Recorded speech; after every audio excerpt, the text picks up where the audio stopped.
Let's say a countdown. 10. 9. 8. Hey guys, I think we are live. Just in case, I'm going to say hi already and not just keep it quiet. You're live. Yeah, we're I'm live. Okay, cool. Hey everybody, thank you for coming. Glad you can make it. Sorry, there is no. There's no intro tonight because it still just wants to play through the television for some odd reason. So yeah, but I'm here. It's good to see you guys. Glad you could make it. We got an awesome panel tonight. We got Jeff Conkel, Michael Kahn, Peter Cruikshank, and Spuddy Taylor. And how you guys doing? Yo. Yo. What's up? You know what I forgot to do? Yo Flurfs.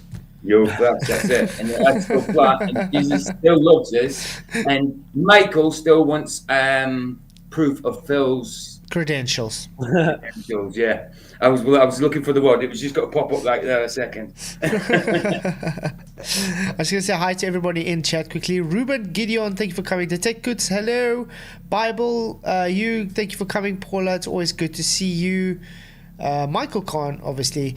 Moomin Rider, good to see you, mate. And Jeff Conker with an epic countdown. Thank you very, very much. And Arwin, hello. Did you guys see what the votes are so far? 13 votes. Was a good debate for either side. Yes, 38%, which is very surprising. No, 31%, which I thought is going to do a lot better. And not sure yet, 31%. I'm not the way to think about. I don't know yet. Not seen it. You haven't seen it yet, yeah. That makes sense for the people that haven't seen it, but I'm surprised that the people that did type yes, would you say which side you think had the better argument, though? Flat. I would say so. Believe it or not, I was telling Michael before the show, Witsit and Corin didn't have a bad opening. It looks like they sort of started listening, but I don't know how. I haven't literally listened to it from there, but it got so bad for the opening from the Ballers that. Well, the reason I wanted to cover it weren't especially for Witsit or Karen, but these two ballers. And the first argument that Horizon guy brings out, whatever it's called, wow. Yeah, it's crazy. Hey, into the break. Thank you for coming. Glad you could make it. Okay. Guys, unfortunately, the power is going to go off at 11, so we only have 2 hours tonight, so we're probably going to do a 2-part series, I think. You guys ready to start this? Yeah. Absolutely. Yeah, let's do it. Let's do it. Statements. The floor is all yours, guys. Awesome. So, All right, share my guys. screen. And guys, please do hit the likes and share the show. It does help to get out to a further audience. And thank you for all your support. You guys rock. Thanks for having us. It's a pleasure. Slide. I think we can step it up with a playback speed. How's that sound to you guys? Yeah, man. Yeah, it's up on the screen now. Okay. Had audio. All right. Let's do it.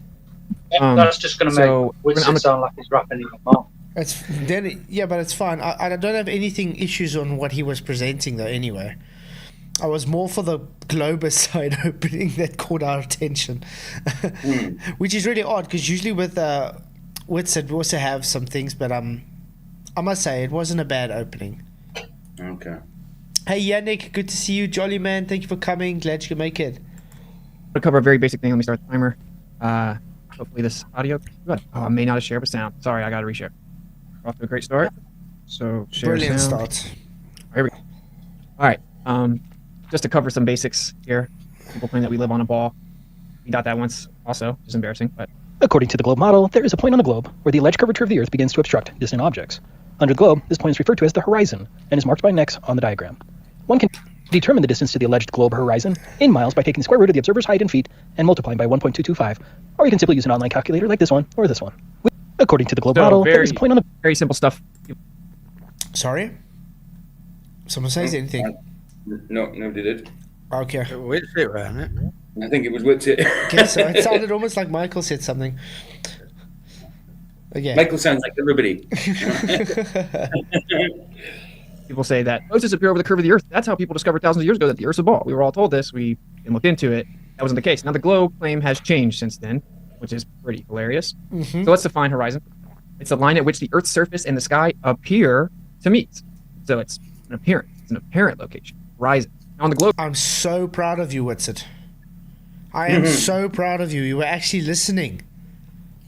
He was actually listening to us, guys. Remember, this is what he said he should be doing. It's explaining the horizon is not redundant, as he has said before to us, that it's an apparent position. Yeah. I'm proud of him. Good. There's a physical, tangible, real horizon called a geometric horizon, the curve of the Earth. Now, we were all stupid flirts, and we can just go out to the ocean and watch that the Earth's a ball because things go behind this physical curve. But once we started seeing hundreds of miles further than that, the claim changed to, we never see the actual curve of the Earth. We can never see the geometric horizon. We only see the apparent one, but I promise there's a real one there, and if you deny it, you're crazy, which is convenient. So let's look into this. We're zooming in on a boat here. As you can see, Okay, let's slow it down a bit here again. To normal.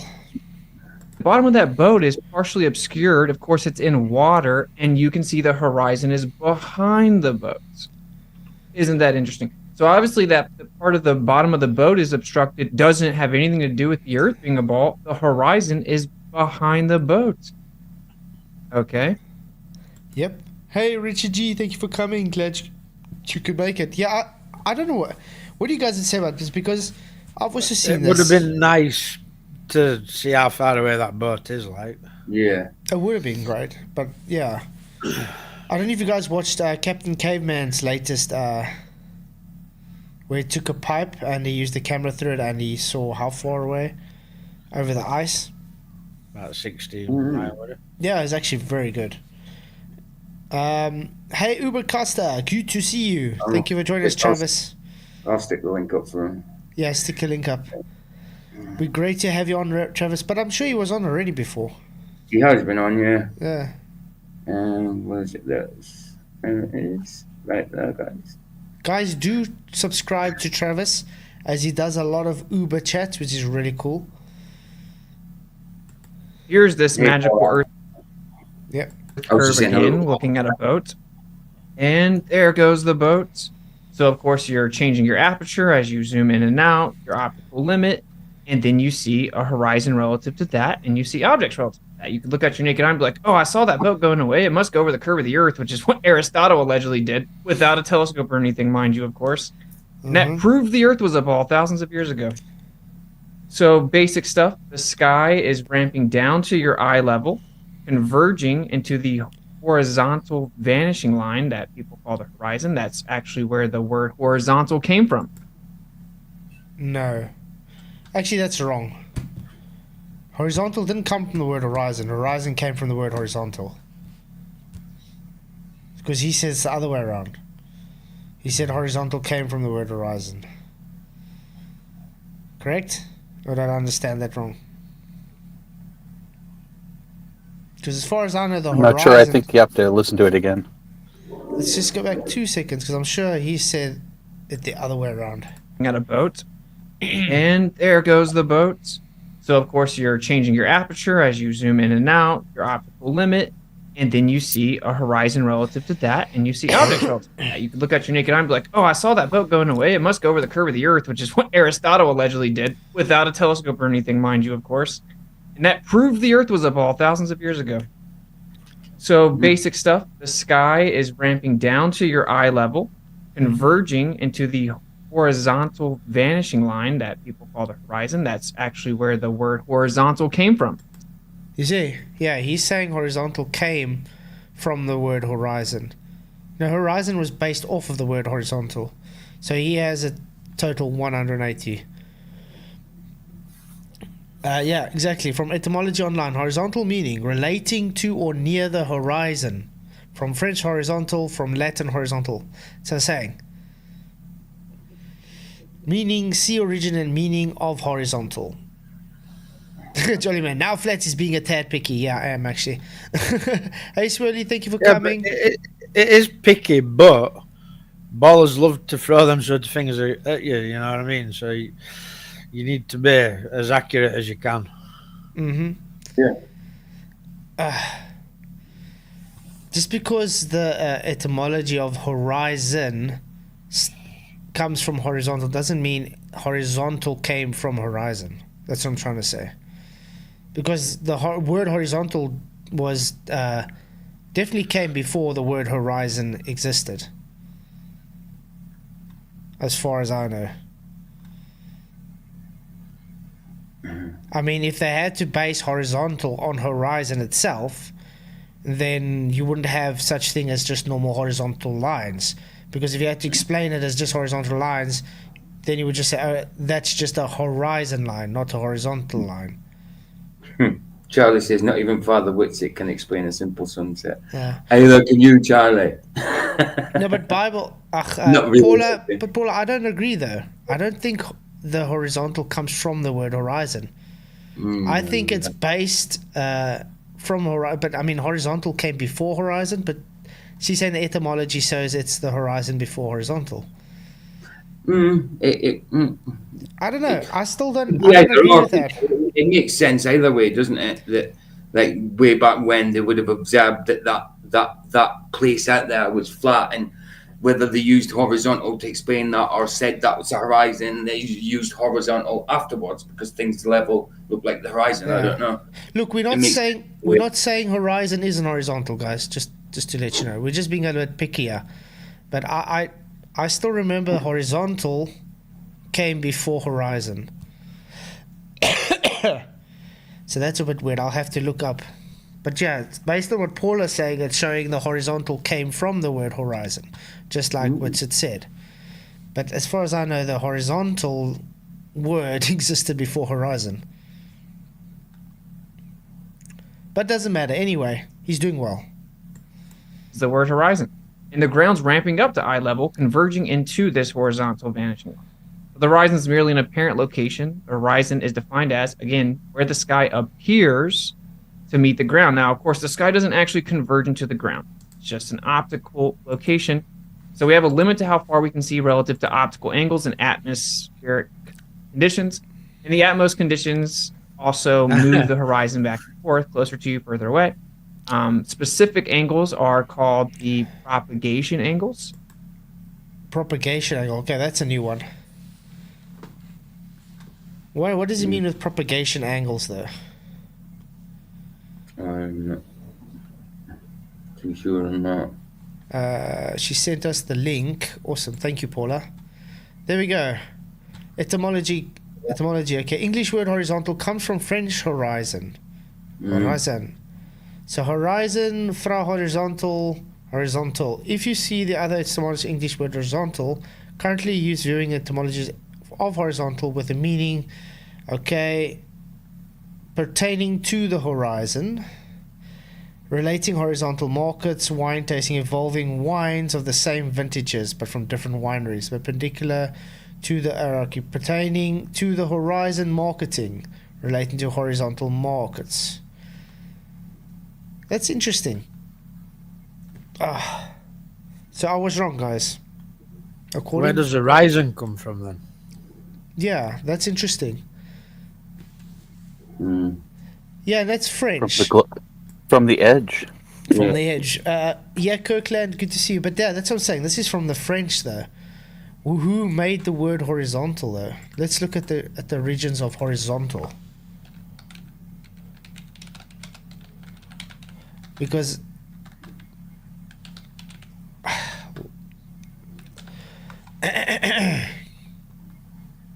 oh, what am I doing? Originas.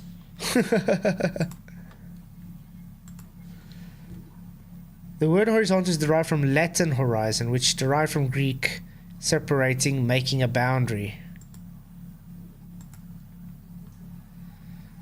See, so even the Greek shows it differently. The word horizontal is derived from the Latin horizon, also horizon, guys, which derives from Greek just like the French. So there we go. So we can say, yeah, he was right. Apologies. Well done. What's it? Bing bot it. Hey, Blind Spot, good to see you. And Travis, thank you for coming. Glad you could make it. Mic check. Yeah, it's working. Yeah, we can hear you. Hello. Good, Yeah. to, good to have you guys in. Yeah, you know, I was wanting to do a show like this a bit because I only even got like not even an hour into this, and I was talking to myself on my walk, just correcting everything that the other side was talking about. But I'm glad you're doing this.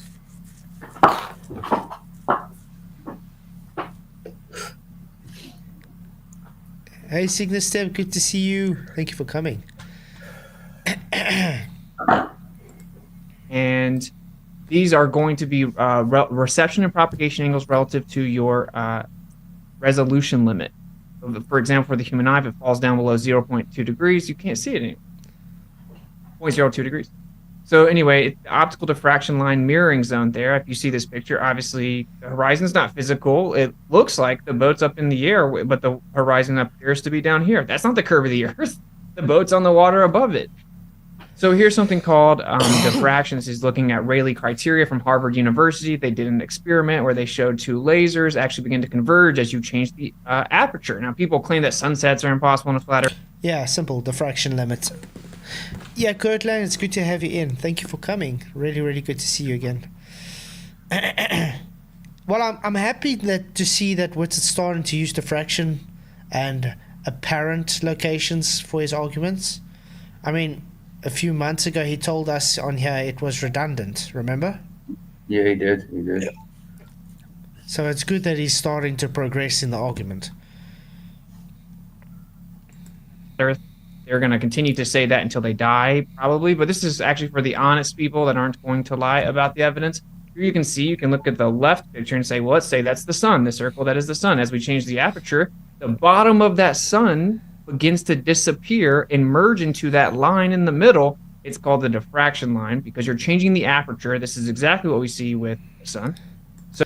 Yeah, Gemacho Wombat, thank you for coming. Yeah, he says, looked horizon etymology, Old French from late Latin horizon, from Greek horizon, kuklos, limiting circle. The only thing that I don't agree with in terms of his discussion right now, if you can go back a second to the previous image, Okay. is when you get to the middle image, both the top and the bottom are in the same location in terms of distance from you, but we don't have that when we're looking over the horizon because the apparent limit to the water is closer to us than the distance of the sun. So to me, this doesn't really address a similarity. Well, it depends. I mean, this has actually just got to do with the minima and the maxima merging. So when we're looking out in a distance over, like, to the horizon, it's a far distance. This distance is exactly the same, staying here. You understand? So when they're taking a photo of this light pattern, they're not changing the distance.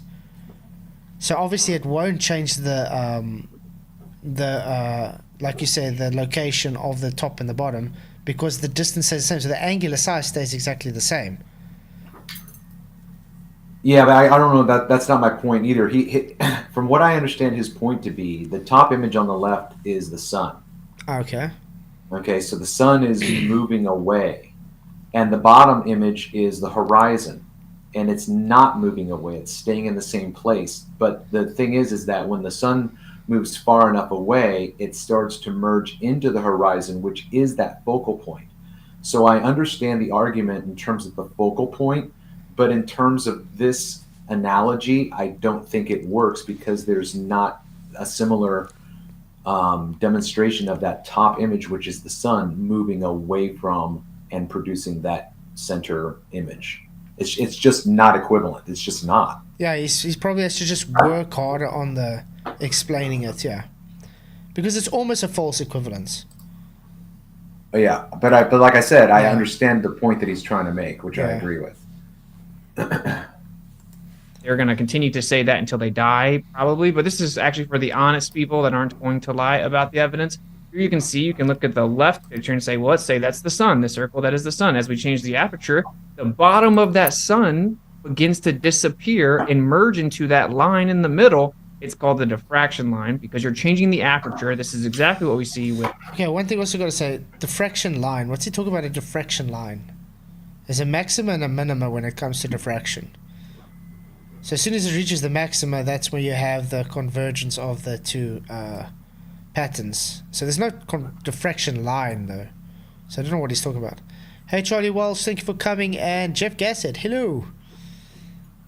The diffraction line he's talking about is in that laser demonstration. Yeah, he's trying to. There's a diffraction line. Yeah, he's quite equated to the horizon. That's what I'm trying to say. So he's trying to say that horizon would be your diffraction line, which is actually false. What? I mean, when you see, let's say eye level, your eye level is actually above the horizon. So the convergence zone would still be around that area, but it's not the horizon itself. So that's why when you use, let's say, things like a theodolite app or something, the horizon is relative to eye level, but it's still below eye level.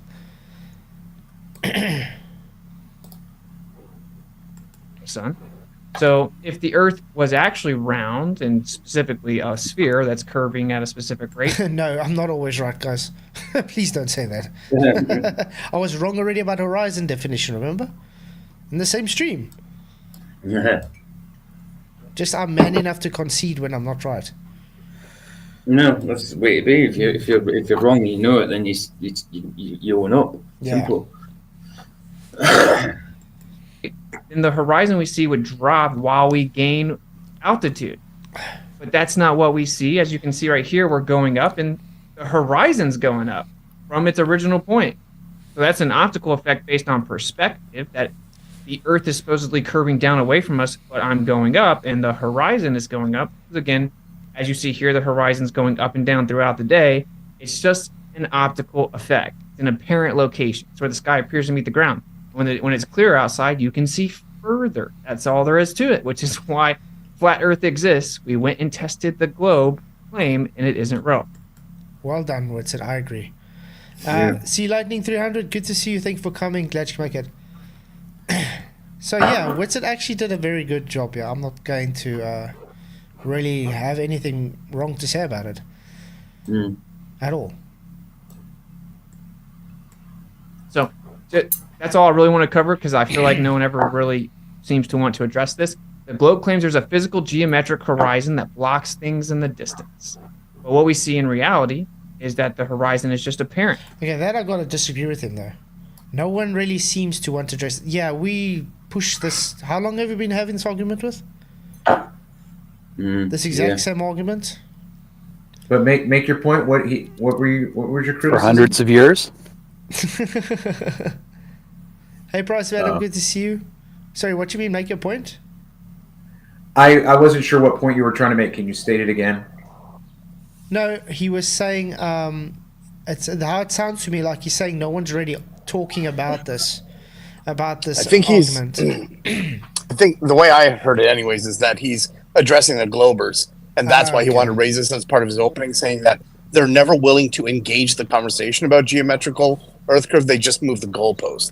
Okay, that makes sense. Well, anyways, I've seen the whole debate, so that might be context I've gained from later on. So that might be why too. Okay, yeah, no, but I think that you're absolutely right. I think that we have seen what Witsit talks about in here. He does mention the fact that we started addressing these issues from our natural empirical observations and analyses, and then as a result of our bringing up valid points, they just jump into their ad hoc bullshit made up response rather than addressing our arguments. They just come up with another answer as to why we're wrong from their model, which is what part of his point is going to be. Yeah.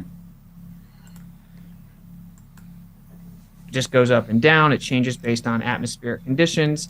And we have a limit to how far we can see. Believe it or not. Yeah, what's interesting, Travis, you've also seen this with a lot of your observations you've done. Yeah. When the refraction comes in, it makes it worse to see.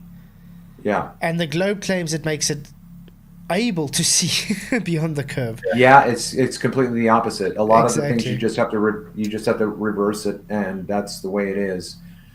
I mean, they use terms like severe refraction, and I always ask them, "I'm sorry, can you show me that scientific paper where you've got this quantification of what, because I've never read it and I've been reading shit for the past 5 years. Mm-hmm. They don't talk about severe refraction and what. I mean, Andrew Thomas Young does, but he never qualifies his quantification. He never explains what the value of severe refraction is, because in my opinion, this is the way I've said it ever since I started doing this. Really, when you've got a clear day, that's severe refraction for that day.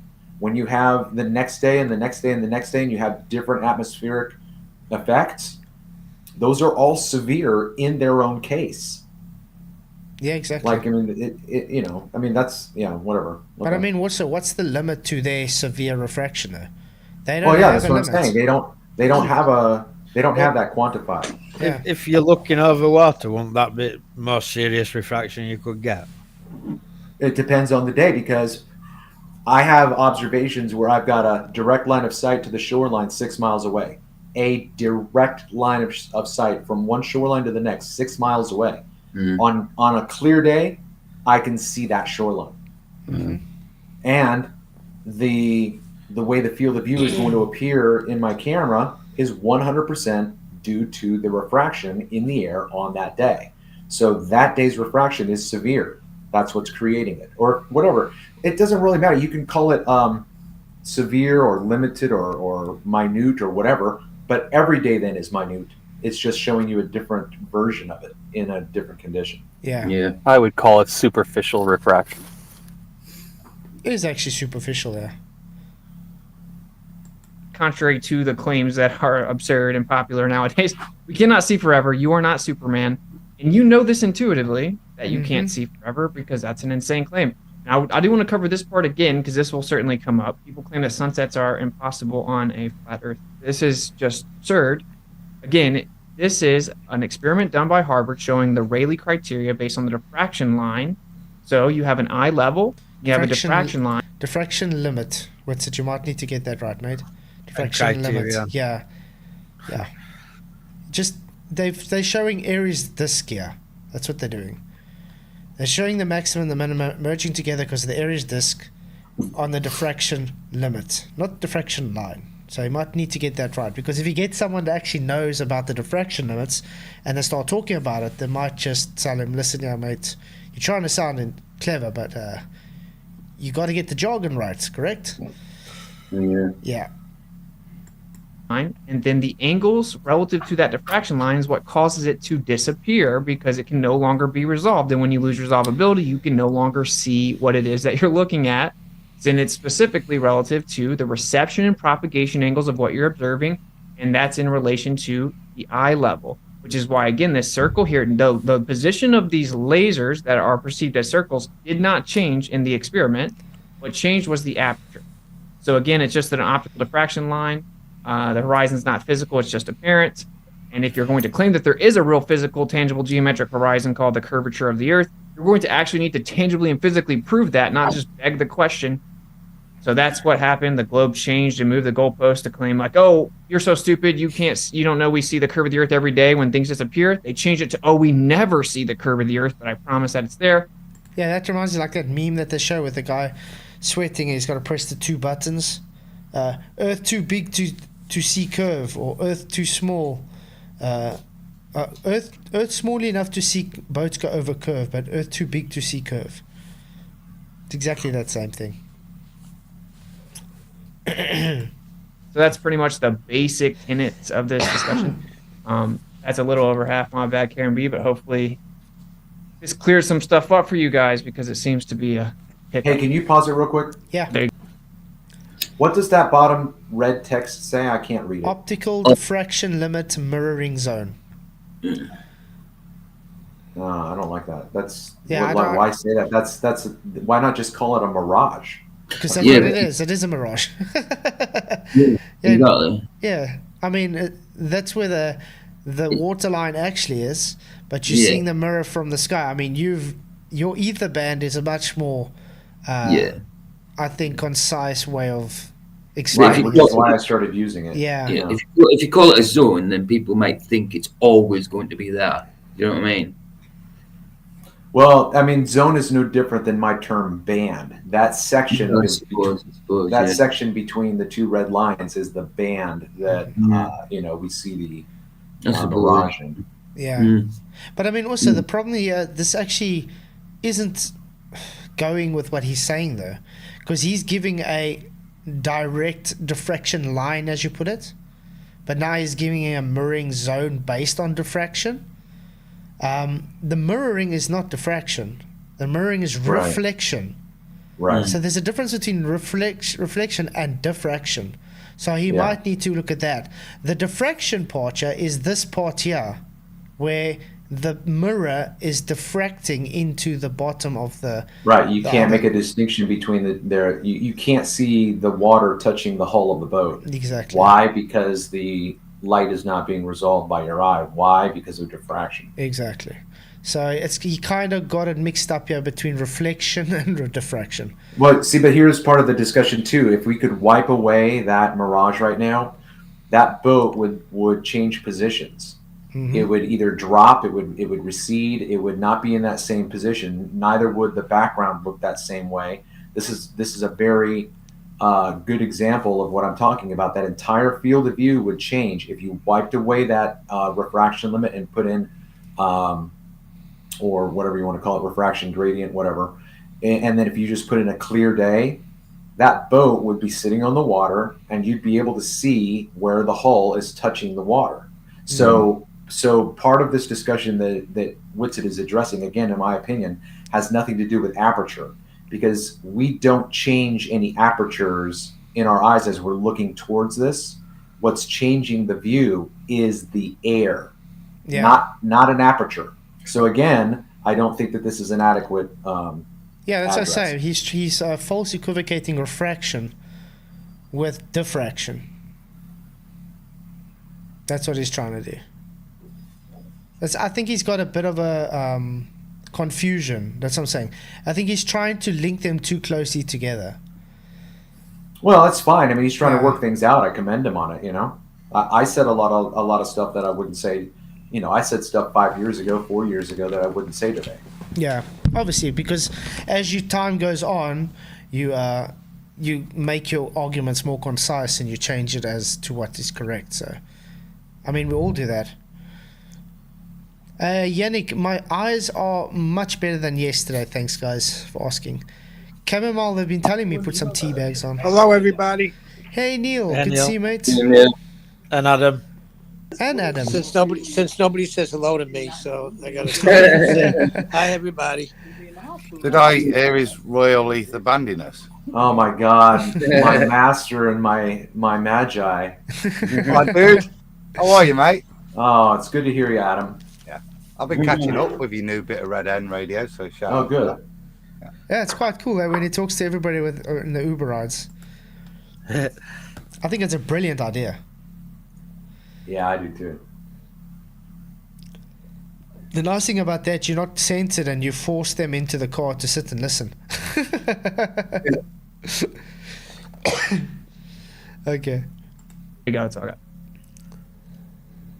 Awesome. All right, we'll end the screen share there. Thank you so much for that, Witsit Gets It. And we're going to kick it over to Karen for your up to 6-minute introductory statement. Thanks for being here.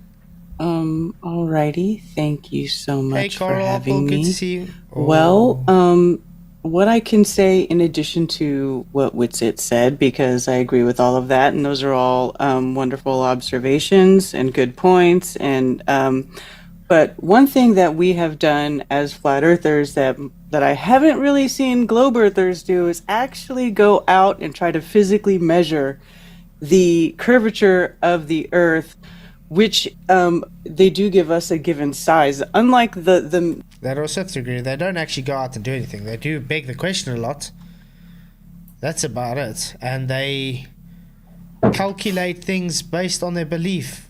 Aristophanes. Well, I mean, that's exactly what the first guy does, Ozien, or whatever. All he does. Yeah, he just goes out and he just eyeballs stuff and then measures pixels and says that he's measured the curve of the Earth. It's absurd. But it's sad. He totally misrepresents perspective, he doesn't understand what the hell he's talking about. I actually did a Crazy. demonstration today that I wanted to show, but I haven't saved it from my phone yet, so I'll do a video this weekend where I'm going to take where he's showing his drone footage, and he says it's impossible on the flat surface, and I'm going to show you side by side with me doing exactly the same thing on a flat surface. That's going to be good, man. Yeah. Good for you. So the poor guy doesn't know what he's talking about. Okay, but we're gonna get there though. Hey, Furious Fifa, good to see you. And who else I see? Gary Wabenga, hello. The lights in the sky that we cannot see, we cannot actually physically go measure, like that is just beyond anybody's capability to basically go and verify whether or not that's true. We all are here on the face of the earth, and we all have the ability to put those numbers to the test. And while the globe math that they give you for the lights in the sky does work out, because they put everything so far away, you know, it could be anything up there, you know, the numbers don't really mean that that's reality, but they do give us a size and shape for the globe Earth. Yes. Hey, Titanong, and it was debunked. Black Swan 2020. I wouldn't agree with what she conceded to me. It doesn't. You know what I was showing you with regards to that bit of GeoGebra I was doing with putting the elevation angles on at different longitude, latitudes, north and south of the equator. All that demonstrated is that the maths doesn't work. If you're pointing at the star, the same star, 30 degrees north, 30 degrees south, whatever equivalence, you're not pointing at the same point mathematically. You're pointing to a point where you can't resolve anymore, but fundamentally and mathematically, in their resolution of putting it on a ball, celestial navigation, you don't point to the same point. Yeah, that so I'd have to disagree with that. I know it's a bit geeky, but fundamentally, that's a flaw in their stealing of celestial navigation. Yeah, because the way you were showing it, it actually, with distance, it makes it worse because it actually diverges away from each other. It doesn't go to each other. The 2 points never ever meet. Yeah, they never meet. They go further away the further the distance. But they on the apprehension with belief that because it's so far away, they meet, which is total nonsense. But like we say, everything about the globe is a total 180. They try and make everything seem to work, but it doesn't really work. But that's practically how they work. But I do agree with her when they say the globers don't really go out and try and do anything. They go and stand there with a theodolite or a camera and say, "Oh, you see, so it's Earth curve," without understanding why they're seeing what they see, and not understanding they're using optical instrumentation. Well, they do, to be fair. We did Red's tracking the ISS. This is all R-based, presuppositional stuff. They do the best. You know, they start with Alberuni. It's just very difficult now, isn't it? They used to try. But respect, you know, Karen was involved in FE Core. Yeah, you know, and I think she misspoke again, saying we go as flat earthers going out and measuring curve. No, you know, we go out and demonstrate there is none, whether that's FE Core or John D or whatever. You know, there's plenty of stuff that's demonstrate the lack of curvature. The only guy I know tried to measure it was it Timmy Boy? You know what I mean? They back in the early days they used to claim the horizon, and obviously Rumpus. You know that they used to claim they were measuring curvature back in the day. Has Rumpus ever done his never? No, his canal observation yet? Still waiting for it. Ridiculous, man! It's so absurd. Rumpus never did anything he was supposed to do. No. But waiting you see, for the revision of the Isle of Man data. Yeah, aren't but we, you see the problem that Rumpus had though when he was wanting to do the so-called canal thing. Even me and Brian, we both contacted him and we were telling him, listen, yeah, you just going to be showing optical effects. You're literally going to be providing evidence, it's perspective. And he would be going to try and beg the question that this perspective is now Earth curve. And I think that kind of scared him off, because from there it's just, now I've got to go cut the I wouldn't be weeds. surprised. Yeah, I mean, yeah, he might have been hoping no one would have been that smart, and then when he heard you guys say it, he's like, oh yeah, there's no way I can do this now, because Because then he had excuses, like I have to go cut the weeds on the side, and we're busy trying to trim this and get the bridge, it's busy falling apart here.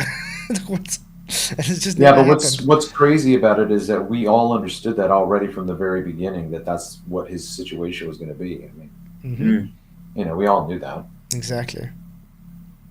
We're like, go ahead, do it. Do it. We want you to do it. You know what I mean? And more evidence. Just do it, please. Yeah. It's crazy. That was done back in the day, 2015, 16. Was it allegedly Dave and a load of guys that went to the Bedford level and actually did it? So I'm not sure why Rumpus would want to try and go and disprove it. Yeah. Hey, Alan, good to see you, mate. Oh, wow.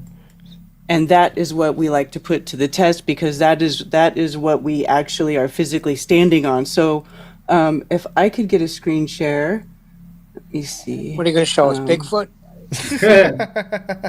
Share my second desktop here. This is actually a PDF.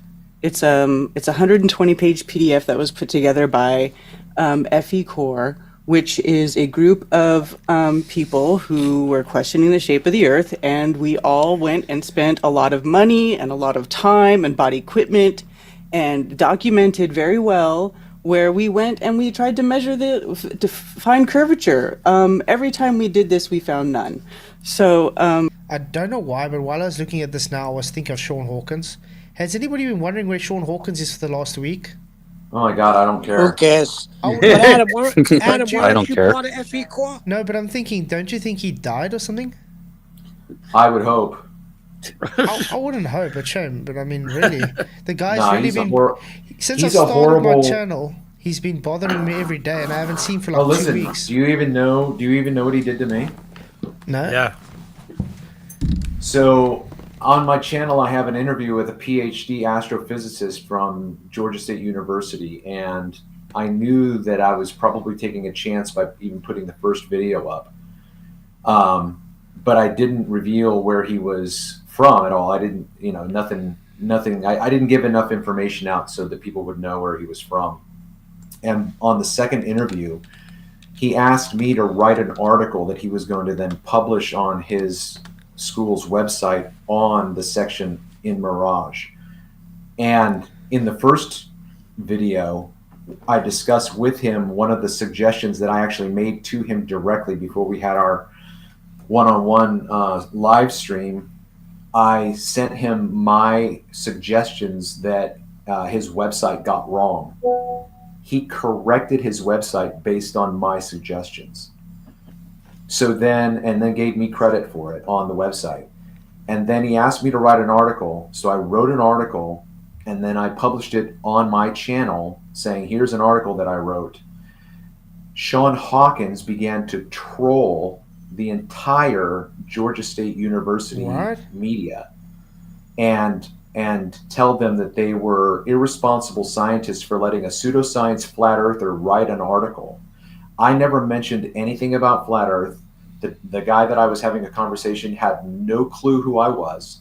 I was just addressing science and Mirage. Yeah. They ended up taking my article down without even consulting me and asking to verify whether or not his accusations were true. Sure. To which I would have simply said, did you ask him for evidence? You know what I mean?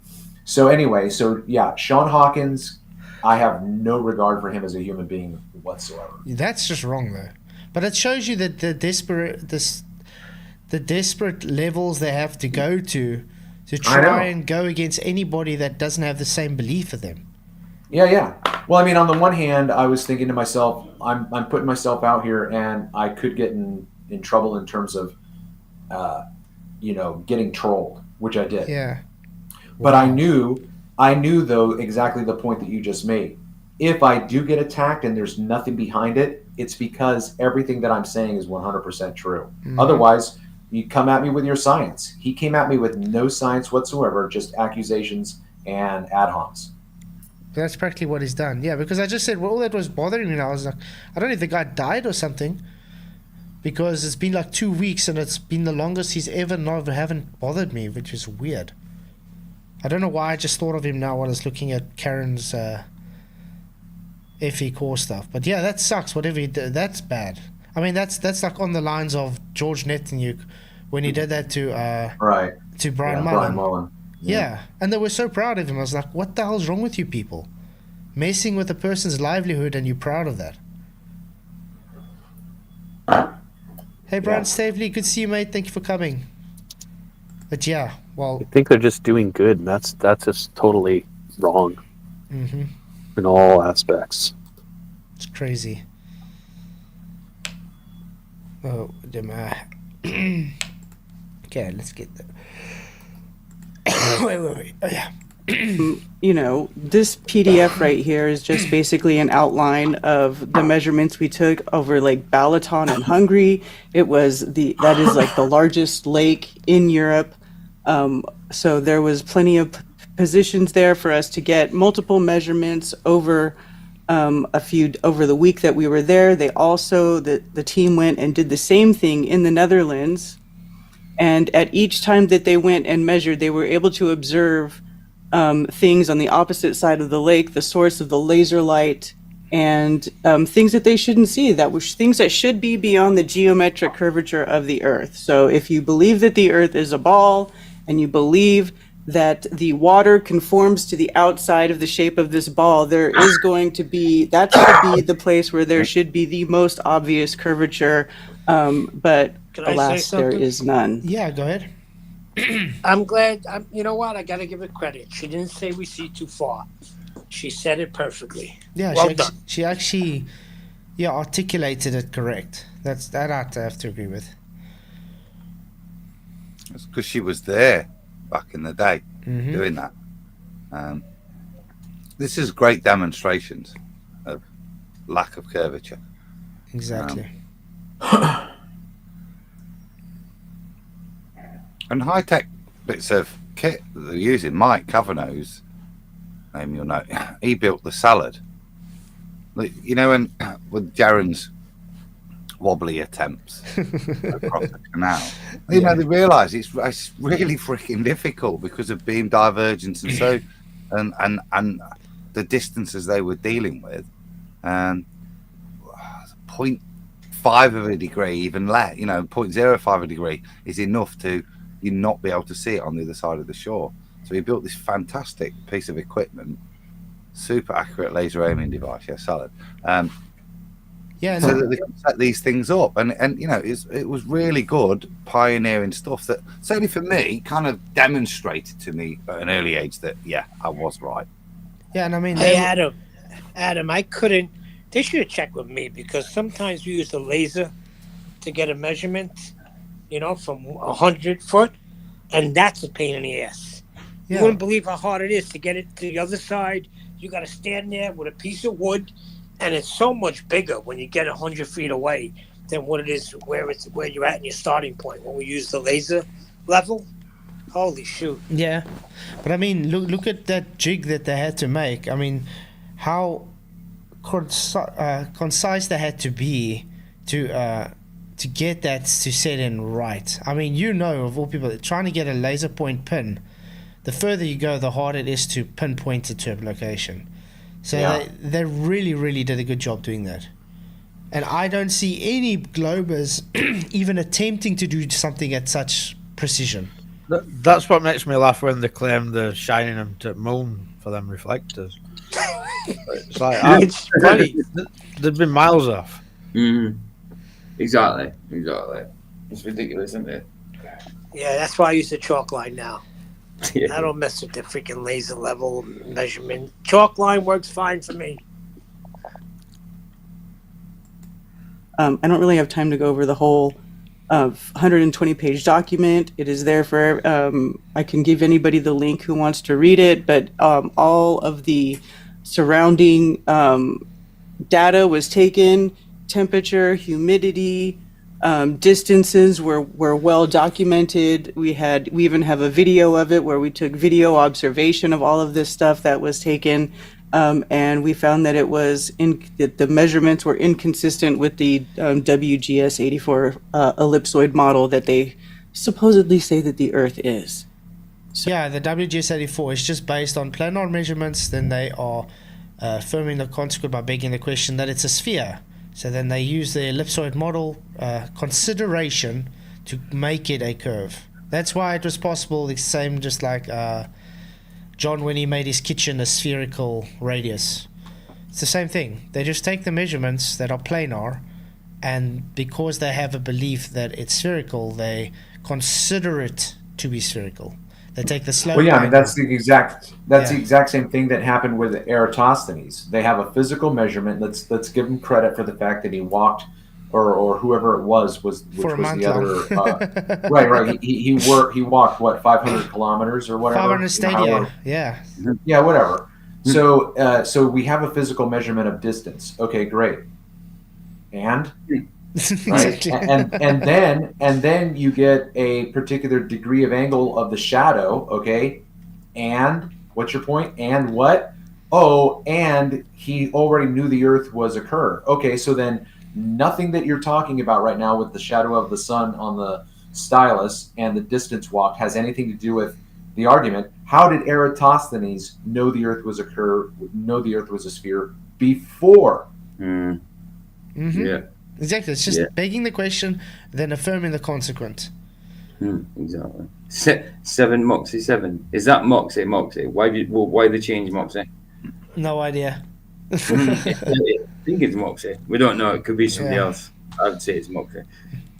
Eratosthenes has an assumption bias that he declares it at the beginning, and he says it could be flat or it could be curved. But for it to be curved, and the light source has to be very, very big and very, very far away. And parallel.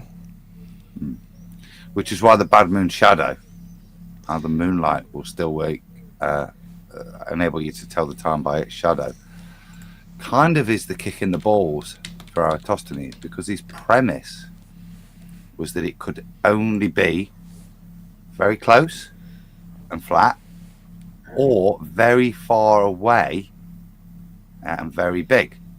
Yet we have the moon producing the same shadows as the very big and very far away in their paradigm, but That's it's very a close great and very point, small. Adam. That is a great point, man. Is that Alan asking for the link? Or is he joking? A link so I can ask a question just for a second. It has to do with the life of a kitten. What? Is he joking? I'll put it in for him anyway. But he's maybe misspelled something. Yeah, No, he's just joking. But that's a good point, though, Adam. Very good point. But also the other point I would make is, if he says he's assuming that it's parallel sun rays, you just have to look in the sky and you see it's definitely not parallel. Then it would already make his assumption bunk. So he was literally then ignoring observation that the light rays are not parallel.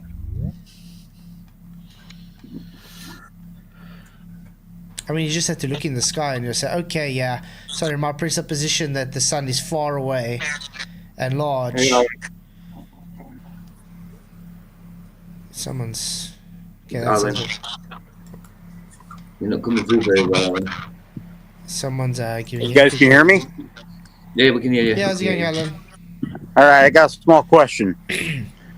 I got 3 little kittens running around out front here. They're dying of death because they ain't got nothing to eat. If I call feed them. If I call the social services, they will come and kill them.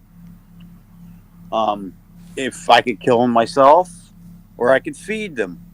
If I feed them, then they will reproduce, and the whole problem will start over again. Your guys' what should I do? I mean, you could leave them to nature and just let it be, whatever. Let nature take its course? Yeah, you could do that. All right. That's what I'm going to do. Yeah, because I fed them tonight because I can't handle kittens screaming. Yeah, because the thing is, that's why they're new to a lot of the kittens and stuff because of that. But I mean, if the thing is about cats, especially, they're very adaptive, so they are able to. They survive. They'll survive. They'll figure out a way. They do. I know, and I've actually helped them before. They're not like dogs, where dogs are too domesticated nowadays. Like you stuck a Chihuahua out in the wild, it ain't got to live. Chihuahua in the wild. Yeah. But when you see these little kittens crying, it's like, what do you do? Yeah. I mean, it's a hard one. It's life. Of course, but yeah, I think cats adapt. I think cat will be all right. I got an Just idea. leave him alone. I gave him a little milk, and that's it. From here on, I think your mother got run over out front. Or you can just go to a house where there's a cat lady and there's like 20 cats and just stick them there. She'll definitely take them in. We don't have that here. They'll call somebody and they'll be exterminated tomorrow. Oh. Really? I might as well do that myself. Yeah. Yeah, no, just let them go, man. And if that's going to happen. But it's hard to see. They're here and they are not happy and they're dying. Yeah. Well, that's nice to know that you're a humanitarian. Yeah, I can't see animals die that way. Yeah, not suffer. It's not nice. That's why I just gave milk. I had to feed him. But that just starts the problem. You understand? Yeah. Oh yeah, sure. Don't feed the bears. Later, Jeff. Take care, Cheers, man. Jeff. Have a good evening further, mate. All right. Well, I just thought I'd say that, guys. I don't know, man. It's one of those things. Do or don't. You know? Yeah. No, I think at the best is feed them, and then they'll figure out a way to survive. Yeah. I gave him one more night of survival, I could say. And from here on out, it's God's choice. Mm-hmm. That's it. All right. Sure. All right, guys. I'm gonna get out of here. I don't have much data, but I love you guys' stream. I'll see you in chat. Cheers, Alan, mate. Thanks, Alan. Love you guys.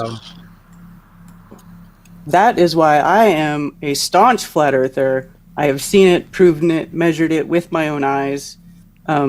So there it is. That's really all I have to present at this moment. How long is that? Do I still have more time? Yeah, I was going to say, I looked at the clock just before you began. I think you still got, another 2 minutes about if you wanted to vamp, but if not, we can kick to the other side.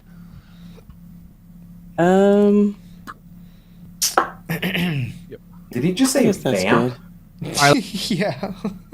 What the hell does that mean? I have no idea. Wow. Sorry, what did he say? He said if you still she asked how much time she had left. He said you have 2 minutes if you want to vamp. I bet that's got to be an acronym between themselves, isn't it? Well, it's no help to me. Vamp. Let me say one thing. Can we please not use fallacies? This is one thing that I don't think Witsit should have just brought up. How are you not going to use fallacies in a debate? He's already used them when he said something earlier. He already violated his own standard. He's a fallacy king. Yeah, that's what I'm saying. So that I don't agree. He was doing so well until up to this point. When we just talk about the intellectual aspects of the conversation, and fallacies are inadmissible in intellectual form. They lack sound reasoning. They are invalid arguments. Let's not ad hom, interrupt, use straw mans, use poisoning the well fallacies, or begging the question fallacies, or affirming the consequent fallacies. Hopefully, we can be honest and not use fallacies. Thank you. Thank you. All right. Well, I'll definitely try to make sure there's no mudslinging for sure. If we want to end the screen share for now, and what we'll do is we'll kick it over to Ozien for our globe side. Okay. Bitara. This is the exciting part we actually wanted to show, guys. That's your moderator, isn't it? Yeah. Moderator. Yeah, this is the guy that moderate. Yeah, it was. Yeah. He did try though, sort of. Yeah, he did more smoking than drying. Drinking. Yeah. Actually just got here. I messaged him about 10 minutes before we started, and like a champ, he said he would come in here and be the hero of the evening and fill in. So we really appreciate you being here, Bitar, and helping us out here tonight with this conversation. So we'll kick it over to Ozien for up to 6 minutes, and then we'll kick it over to you. So thank you, Ozien, for being here as well. All right, I'm Ozien, and I'm here today to talk about the evidence for a curved Earth. And I am going to do a screen share also right here. And it is of drone footage. Hopefully that's sharing. It looks like it is. Now, I would love for... I tried to find his contact information. I couldn't find any. But I would love to get a hold if he would share his footage. I'd love to analyze this with my own eyes. Because I'm sure he's missing something here. And it's very edited on what he's showing, though. You'll see now when he's trying to show it like with a loop going up and down. It's not really going up. It's just going up and then looped back from down at the horizon, going up again, which isn't really what he's trying to show. I'd say fair. But he does have a channel if you want his link. Yeah, but I went there. There's still no email. He doesn't have any contact information, unless you want to go to Twitter. And I don't have Twitter. They have a Discord room, don't they? Yeah, modern day debates do have a Discord. You want me to contact him on Discord for you? I mean, if you want to, I'm not going to ask you to. But either way, I'm going to try to find out by going to Modern Day Debate and emailing James. Yeah, James should be able to get hold of him for you. James and I know each other. He's called me a couple times to fill in last minute if a flat earther bailed out. Yeah.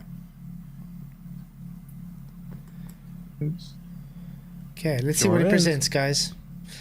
All right. I'm going to be using drone footage to demonstrate how this footage is evidence for a curved Earth and against a flat Earth, and how you can see curve at an altitude as low as 150 feet above sea level. I'm not arguing for horizon curve, but for curved bodies of... Look here, it says ship below horizon. And he's saying it's Earth curve. Wow. The horizon's behind it. You can see it. No, okay, don't get too crazy just yet. If you go to the image before when the drone was down lower, that's the horizon's Earth curve. No, but so the one that matches is when it's at a lower height. But listen, and when it changes to not match. But listen to his words, though. He's saying that he's not here to fight for the horizon being Earth curve.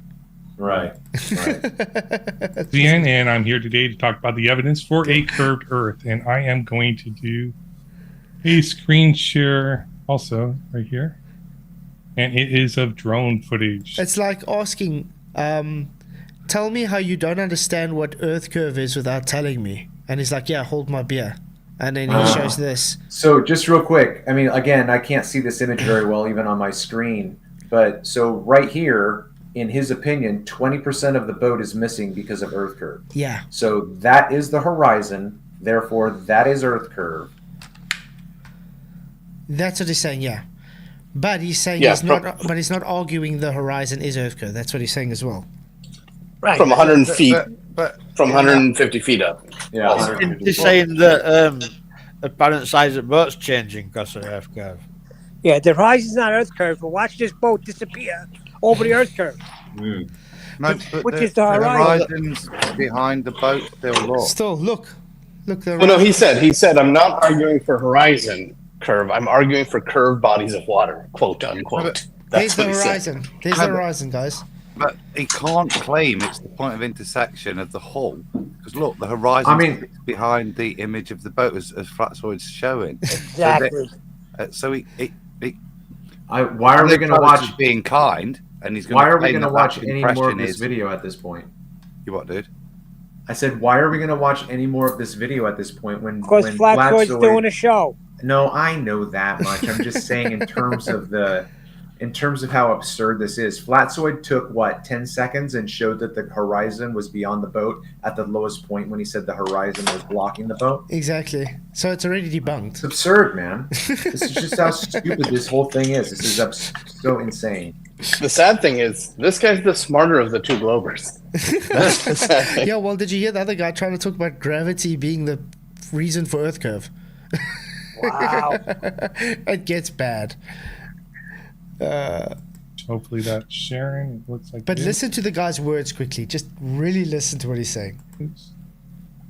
Sure is. All right. I'm going to be using drone footage to demonstrate how this footage is evidence for a curved Earth and against a flat Earth, and how you can see curve at an altitude as low as 150 feet above sea level. I'm not arguing for horizon curve, but for curved bodies of water. Wow. See, I told you. Told you that's what he said. Wow. I was just thinking what that means. He's meaning I'm not going to argue looking at the horizon left to right curvature, but I am going to invoke the horizon The as waves. the edge of the ball. Well done, son. I want you to. Please invoke it. Black Swan. Hey, Leafy, goed om jou te zien. But you see, this is the issue. He just said, I don't want to talk about Earth curve horizon, but the bodies of water curving. That's what. But think about the statement. Hold on. This is kudos to every single one of you guys that have been doing this for 7 years, because he's so scared of that argument that he's relegated himself to this argument. He knows he can't go there. It's an admission by omission. You know. That's a good point, my friend. Very good point. He used in his own anti-flat Earth rhetoric, isn't he? Wow. He's going to deny compression. That's what this picture is. Well, I have to admit something. When I'm on Rockaway Beach and I'm, doing the boogie board, waves are coming in and they're curving around me. So, yeah, I'll agree with that. So check this out. I got this drone footage of a ship that's a few thousand feet away. As the drone ascends, the ship appears to get narrower and taller. This is because the surface of the Earth curves away from the drone as it ascends. No. If the Earth were flat, then the ship would appear to get shorter and narrower as it ascends. No, that's not how it works. Again, he's invoking strawman right here because he's making a claim about something I've never heard anyone say. He's trying to say that the dimensions of the ship are due to the Earth curving away. Because if it was flat, those dimensions would not stay the way they're showing. I know, but you got right. But those right now at this point are his words. Show me, I'm asking him, show us your paper that addresses the issue that you're saying. Like, who is saying? Otherwise, this is just him saying something that he's asserting as being scientific. Is he the source of this information? Well, pictures are not scientific anyway. That's not scientific regardless. It doesn't need to be scientific. We've now got a demonstration of a change in altitude showing a difference in resolution. The higher you go, the thicker the boat's getting, i.e. because we open up the angle to look at the boat. Yeah, but that's see, so the thing, lovely and worth tossing yourself off over and talking about until you look at the picture. And we've now got the horizon above the level of the stacks on the boat. So the horizon is now so far into the distance that the point he's trying to make, which is obscurance by an Earth curve, the Earth curve's behind the boat if you're going to invoke it. So whatever he's now demonstrating has nothing to do with Earth curve. Exactly. Not only that, but let's say that this ship was moored, right? It's going to be moored for an entire week. Go back every single day and do this again and show us the same image. You're not gonna. Not going to. I mean, an hour from now, it's not going to get the same image. Yeah, I mean, it's just absurd. Mm-hmm. But I love. Why are we gonna watch any more of this guy? Because we can. We still want to get to the other guy's argument as well about the gravity being the curve. Yeah. Gravity. Nice. But it doesn't. It gets narrower and taller, as you can see in the footage. Why? Because the Earth is curved. Okay. Wait. Sorry, it's just funny to me. This is like... It's like, tell me you don't understand perspective without telling me. Okay, I want to see if we can get different parts of this. Let me explain.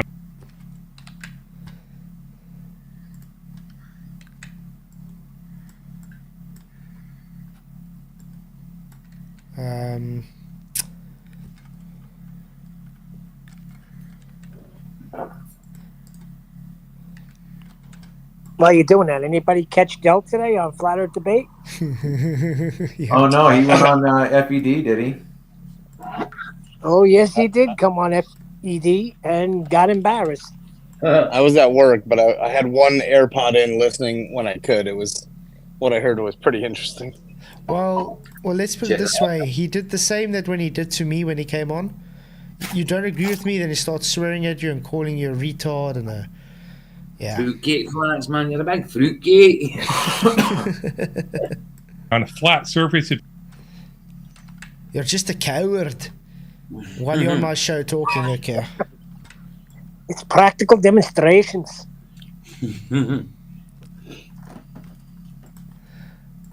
What are you doing, Flats? I'm just trying to... I'm testing his claim out. Oh, I see. Okay. Does it look like it's doing what he's claiming? That's what I'm...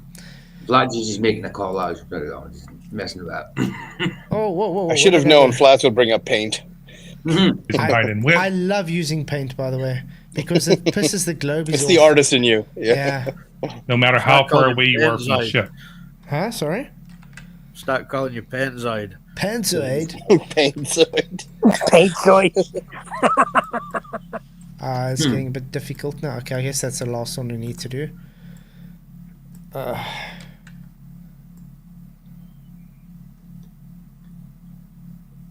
Okay.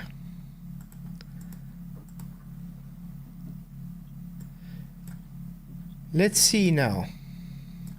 What is his claim, guys? So you can see on the very far right that I would say at this point, because we know the horizon is beyond the boat, the ship, that you've got compression. There's nothing missing. You just have the hull being compressed, and the only thing that's going to, in my opinion, create that is going to be the condition of the air that you're looking through. Exactly. Which has to do with perspective as well, but I mean, if you're looking through this, his claim is the reason we see the way it's the compression, like you called in the beginning, is due to the Earth curve, not flat. He says you would see a difference of compression if it was flat. Correct? But I'm not sure. I don't know that I've heard him say compression, but I could be wrong. But I'm saying if we take a compression, because he's saying it changes, squashes itself. Let's just get his exact wording though. I think that will be better. Inner and higher, wasn't it?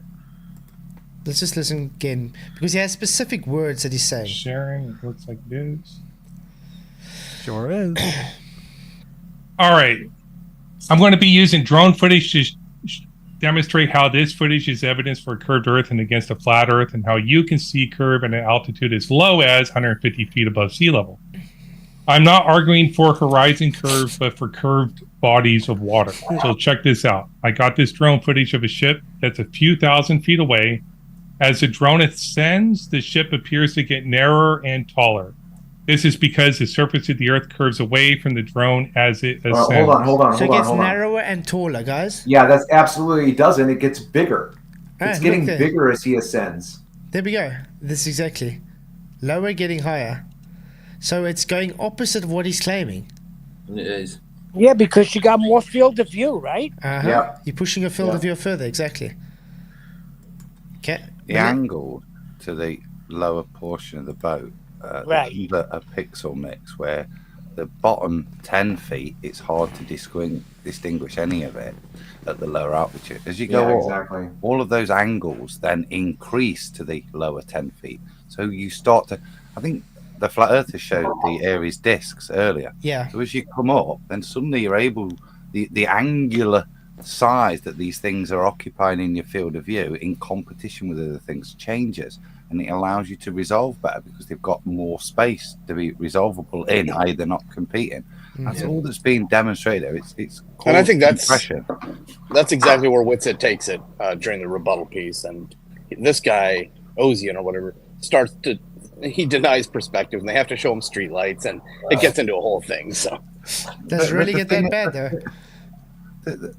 The only point to take him to is the horizon. He wants to mitigate straight away. Don't let him. What the hell? There is no Earth. Right. If you're claiming that Earth curve exists, then the horizon is the point of blockage that you can't see beyond. Exactly. Right? Now, you can't then have a horizon in the background, even on a ball Earth, and claim that there's blockage in the foreground before the blockage begins. It's like trying to say that hill behind you, I can't see you because of the hill behind you. Exactly.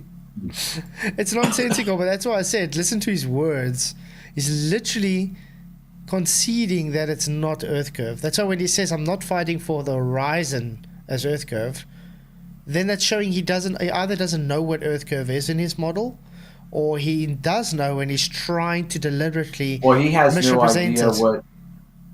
He has no idea what the geometric horizon is later on when Witsit brings it up. Oh. No idea. But I mean, he's just made a claim that it's because of Earth curving that we see this change in angular size. But listen what he says about the flat Earth, what you would see if it was flat. If the Earth were flat, then the ship would appear to get shorter and narrower as it ascends. No. That's not true. That's false. I know. That's what I was saying. That's what I was saying before. Who says what you're saying? I don't say that. So who are you quoting right now? This is a straw man argument. But listen to what he just said. On a flat Earth, when the drone ascends, the ship's going to get narrower. And then that's what he says happens on a globe Earth when he ascends. It gets narrower. Exactly. And what's going to happen is exactly what's happening on screen because we're on a flat Earth and the drone is being raised. So that's what you're going to see, just what he's showing us right there in the footage. Why would it get shorter? Why would this? I don't know. I don't know. That's what I don't. I'm surprised that Witsit didn't call him out on that because again, this is his opening statement, so he's not allowed to butt in here. Oh, I guess so. Well, regardless, that would have been one of my first points, and Witsit doesn't. They dive in. Trust me. It's all about this guy's claiming 19.8% more of the boat hull he can see because his drone flies up, and yeah, Witsit and Karen B try to take him to task on perspective. That's why I like Nathan's brick analogy. I'm sorry. Oh no, it's great. Yeah, that's been a great analogy ever since he brought it up 4 years ago. And this is all pre-Ranty observations. This is the argument we had to suffer in 2015-16. I said these are all, and you, Travis, these are all the things that have been demonstrated by people getting off their arse and taking pictures and showing it. Mm-hmm. It's very, very, very weak on the ball behalf that this has been presented. Like I say, it's very dated. Their argument is that what he's got.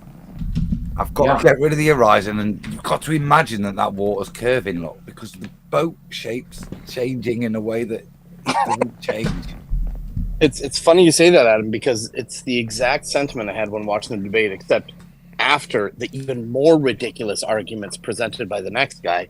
I'm sitting there thinking, imagine you're on the fence. Imagine for a second, you're someone sitting on the fence, and you're like, who's going to bring the best arguments? And again, you guys saw Witsit and Karen B both brought really good evidentiary, arguments. And then you see these two guys, and it's just like, the one dude just got a new drone for Christmas and wanted to take it for a flight. The other guy has a piece of paper and a Rubik's Cube and says, how can you see everyone see the same face of the moon? And those are the arguments. And it's like, if you're bringing your best, how could anyone possibly? They are driving people to flat Earth. I mean, that's just how I read this. Like, there's no way you can listen to this crap. Yeah. Okay. Let me quickly show you. Was that an old school Flatzoid lab shot I just saw earlier? Yeah. Yeah, I was going to say in the spray shop. What's with the Masonic cat? Don't you like? It was my when I graduated from leaving the globe. You only hire it for the day, Neil. Is that a tangent on the globe? Okay. Square and stationary Earth on the top of his head. Like. Yeah, he's a rectangular earther. Okay, guys, this would be the ship, okay? You can see the horizon. Let's say that's the horizon behind it. Look what happens when I rise in altitude. Is it doing what he claimed on a flat surface? Nope. That's actual demonstration to show what he's talking about is totally bunk.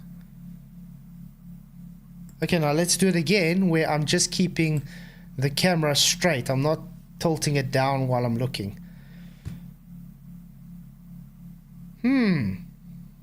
Doesn't seem to be doing what the guy claimed. Wait, I can see more of the top of that when you get higher. Look, I can see the top of it. Exactly. The earth is curved. Your floor is curved.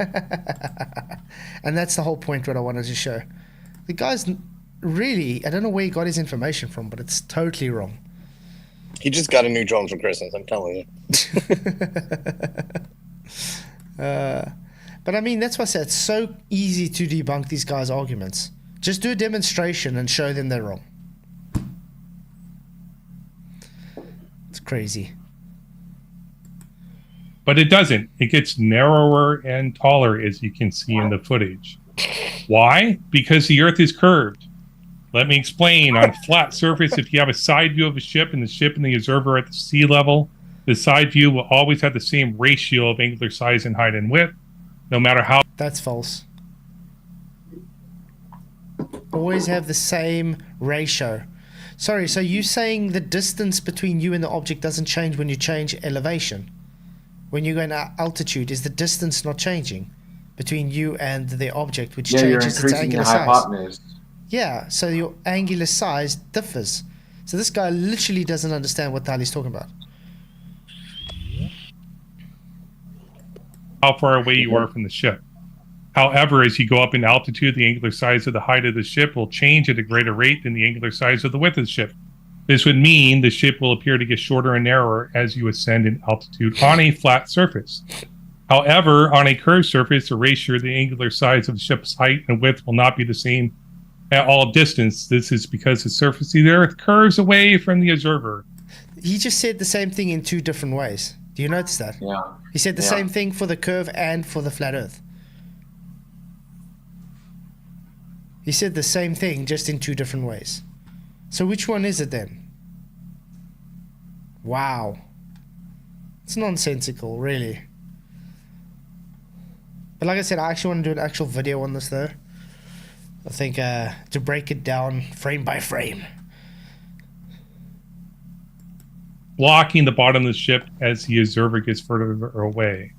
As a result, the ship will appear to get shorter as the observer gets further away. But in the image you're seeing, you're actually going up in altitude, up to 150 feet with my drone. And as you can see, the ship is getting taller.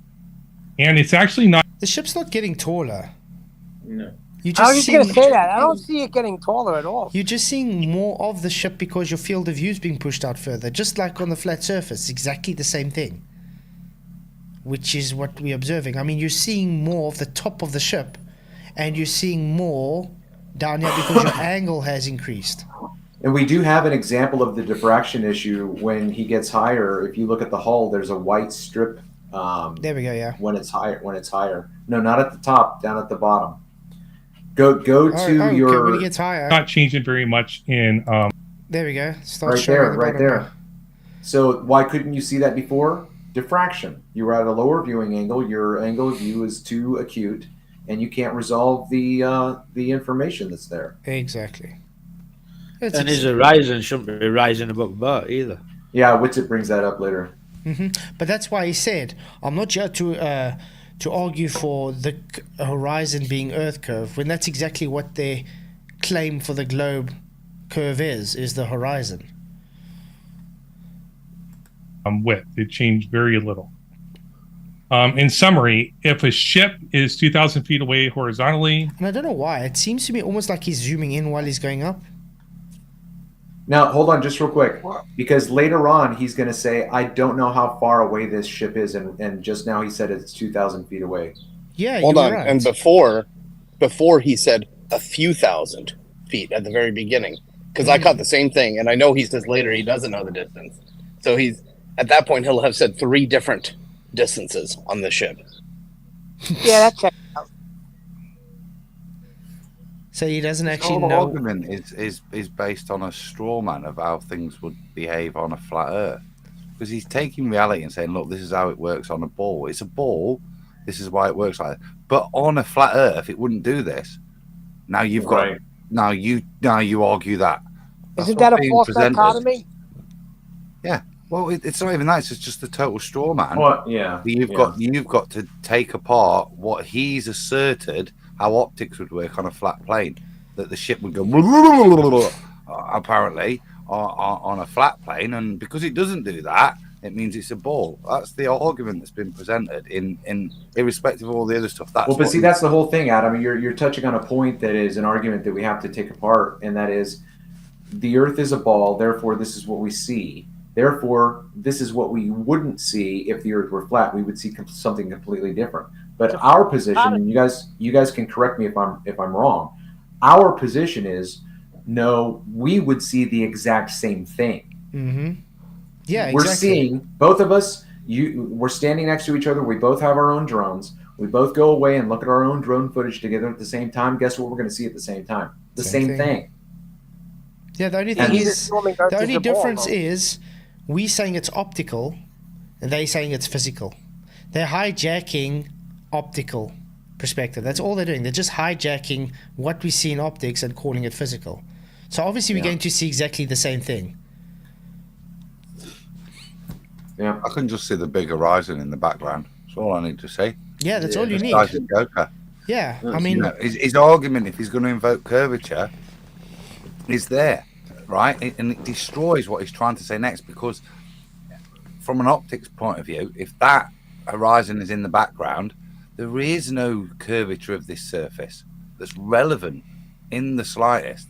All you've got is the change in height of eye, and that's all he's demonstrating. He's trying to claim, and this is his fundamental point, that what we're seeing, the only reason we're seeing it is because it's on a ball. It's unsubstantiated why he's gone, because, not because this is how it would work on a ball, but because otherwise, if it was flat, it would go shorter and fatter. I don't know what his description was, but that's his ultimate point of argument. He's straw manning you to then say what it would be like on a flat Earth. Don't let him go there. I would not, in any part of this debate, allow this. If I was debating someone, allow this optic shenanigans to come in. Not only that, it's a total sidetrack. Stick to the horizon, and it screws him. Exactly. Well, not only that, but we don't know what height the drone was. Let's just take it for granted that it was at sea level, and he did say 150 meters, did he not? Yeah, but I agree with Adam. The heck with that. Feet Keep him on the horizon. They want you to share your knowledge, these ballers. Yeah. So this is set up for us to do what we fell into, myself included, just there. Discuss our knowledge of height of eye, compression, and all these things we've been discussing. That's where they want, if you're in a debate, it to go, because there's no winner. Because as I've just said, well, the horizon's in the background. So even if you prove the point, you don't win anything on the shape of the Earth, but he's wasted an hour of your time. You're 100% right, Adam. 100% right. Even though he's claiming he doesn't want to go near the horizon, bring him to that horizon, because that's their Earth curve. But that's what I'm saying. That's why he was throwing it away when you started. Yeah, but Adam's saying don't let him. Who was he to throw it away? He throws it away straight away to talk optics about height of eye and how compression, right? And then sets you up with a straw man of what it would be like on a flat Earth that you've got to defend. Why is he setting up that argument for you to bite on and use your knowledge that we've gained? It's because in the background is the thing that destroys it. It's all you need to talk about. Yep. So, that's his curve in the background. But notice, even on his own argument here on the side, he's got a triangle, flat baseline to have the angles, which he's claiming is because it's curved. It makes how does he have that flat line then? Yeah, no, it has to be horizontal baseline. You're right. Yeah, so even his own diagram debunks his own argument. So it's crazy. And it also doesn't help to count pixels because no, that's not going to give a true representation of what he's trying to see. No, that's what the whole pixel argument, in my opinion, is similar to the orthographic argument, where they're just dealing with straight geometry and math, and they're looking for a dynamic equivocation between the size of the object. But what is not taken into consideration with orthographics is perspective. Mm-hmm. Yeah, perspective is 3-dimension, orthographics 2-dimension. And not only are you dealing with perspective, but you're also dealing with the air. So you have two variables that he is not addressing. Yeah, I mean, what about the magnification? What about you got so much different things you need to worry about when you're looking through 3D space. That's why I bring them to the horizon. I agree with Adam. Yep. It's good though. You get the RUHIF stamp of approval if you're measuring pixels. And it is the reality when you stay in pixels. Yeah, RUHIF does love them pixels. Well, so does Zanuck and all those other trolls. But I mean, RUHIF, remember that whole thing with the Blackpool Tower debacle on the horizon on the left, when I got RUHIF to go and draw out angled pixels for me, and his angled pixels that he drew out literally made my point about the limiting angle, because they don't understand what they're drawing out is based on perspective.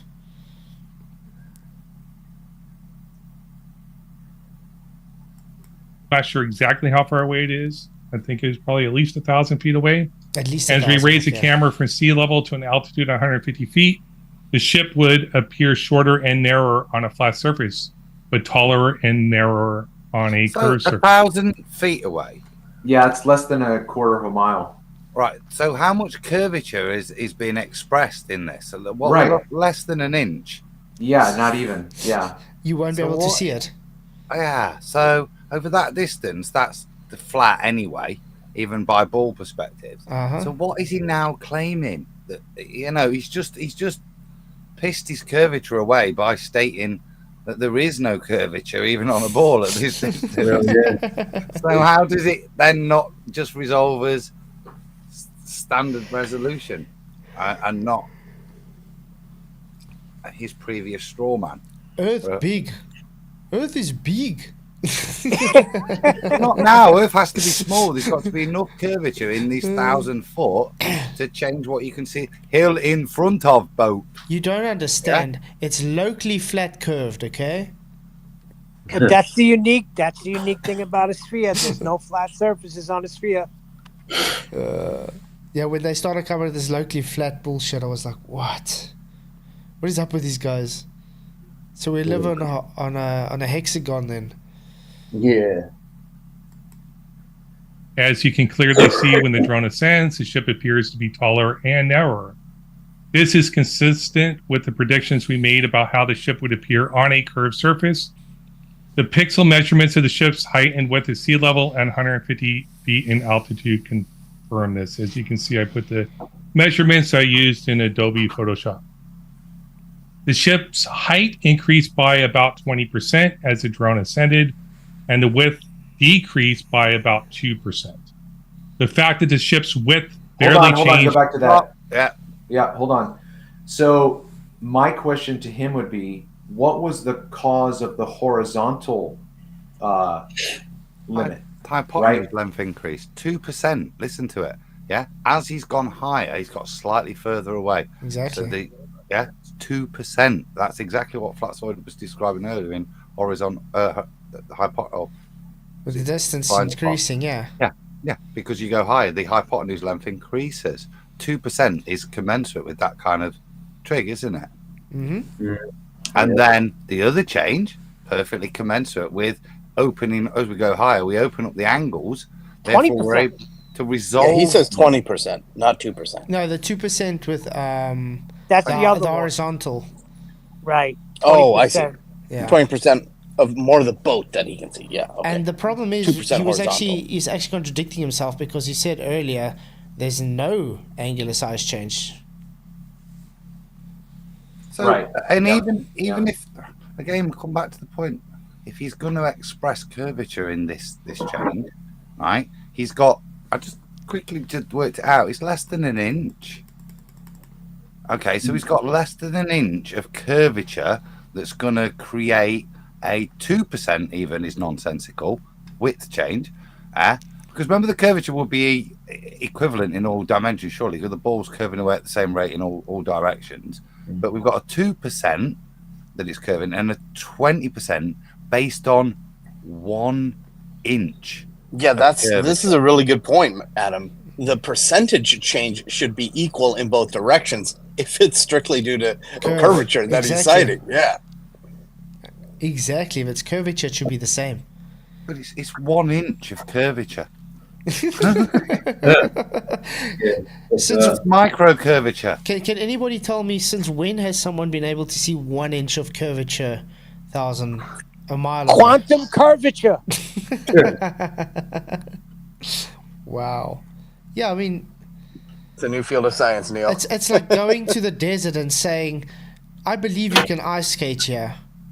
Look, I got a bit of ice here. It's only about maybe." Starting to ice, but I can believe you can ice skate here because there's a bit of ice here that you can't see, but it's there.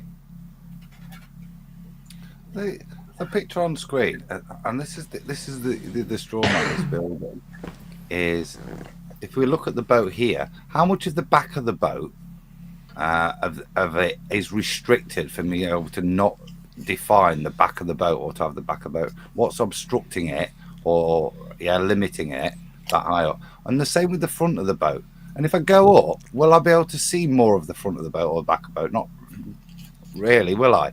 I said I'm going to be slightly further away.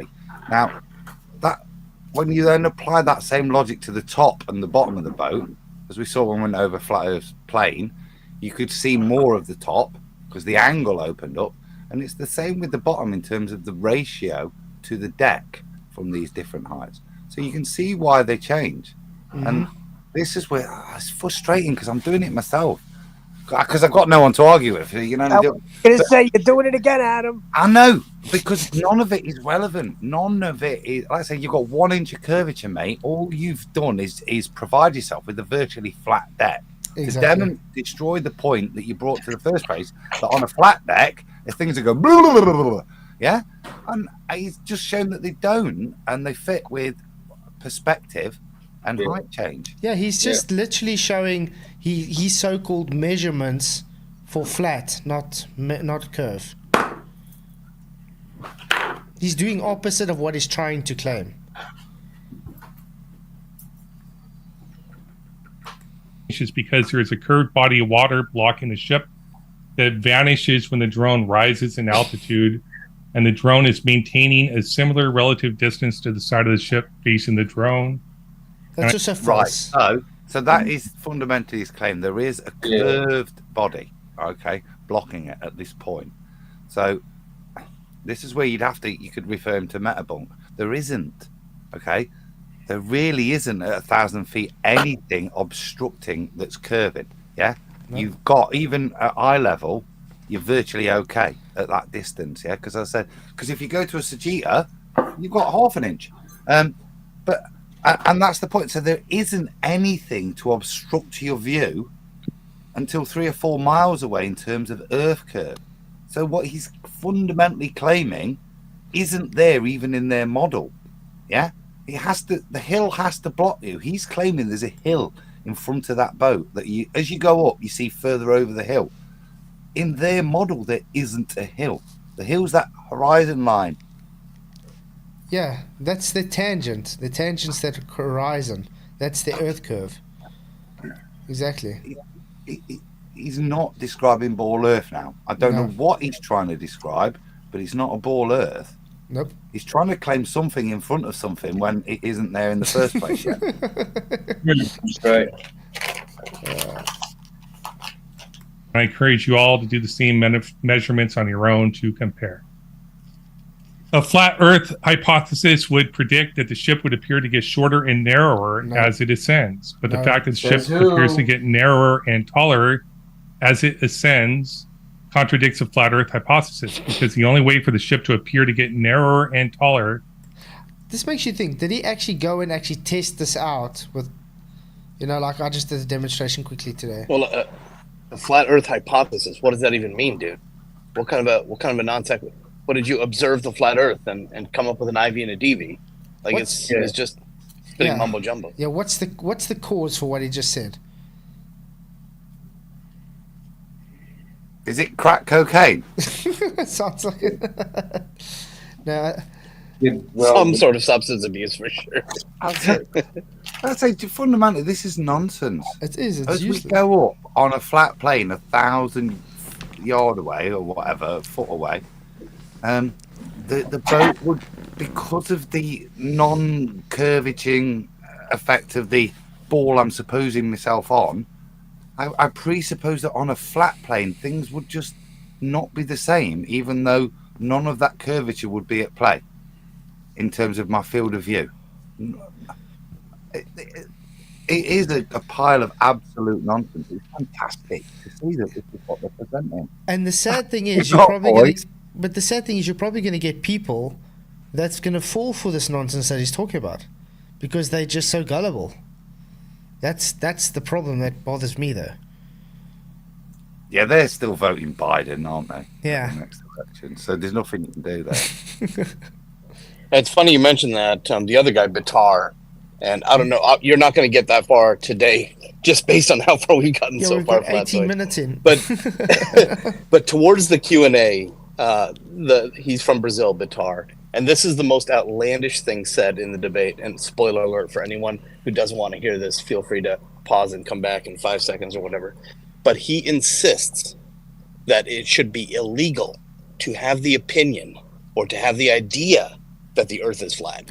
It should be illegal, and those people should be censored, and there should be prisons, fences, What? and fines attributed to anyone who puts forth that nonsense. Wow. That's what he puts forward. That's a See? bigot. That's a bigot.